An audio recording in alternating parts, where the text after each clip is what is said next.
हातखंबा परिसरातील अवघड रस्त्याच्या तीव्र उतारावर टँकर पलटण्याच्या घटना थांबण्याचे नाव घेत नाहीये. आजची दुर्घटना ही या पट्ट्यातील जवळपास चौथी घटना असल्याचे समोर आले. सततच्या अपघातांनी या अति धोकादायक रस्त्याची असुरक्षितता पुन्हा एकदा उघड केलीये. बुधवारी 26 नोव्हेंबर रोजी सकाळी 10:30 वाजण्याच्या सुमारास कीटकनाशक वाहून नेणारा टँकर अचानक पलटी झाला. प्राथमिक माहितीनुसार टँकरचे ब्रेक निकामी झाल्याने चालकाचे वाहनावरील नियंत्रण सुटले आणि टँकर भर रस्त्यावर उलटा पडला. वाहनात कीटकनाशक केमिकल भरलेलं असल्याने परिस्थिती अधिक गंभीर होऊ नये म्हणून अत्यंत दक्षतेने मदतकार्य सुरू करण्यात आलं. या अपघातानंतर जवळपास तास ते दीड तास वाहतूक पूर्णपणे ठप्प झाली होती. पोलिसांनी तत्काळ घटनास्थळी दाखल होत रस्त्यावर अडकलेल्या वाहनांची रांग व्यवस्थापित करण्यास सुरुवात केली.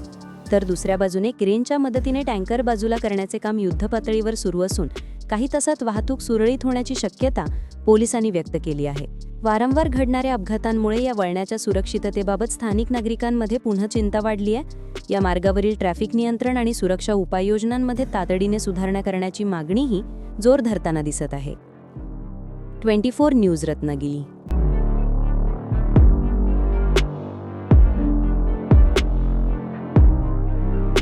अशाच नवनवीन घडामोडी पाहण्यासाठी 24 न्यूज चॅनलला आत्ताच सबस्क्राईब करा, शेअर करा आणि बेल आयकॉनला प्रेस करायला विसरू नका. आणि हो, तुमची प्रतिक्रिया देखील कॉमेंट बॉक्समध्ये नोंदवा.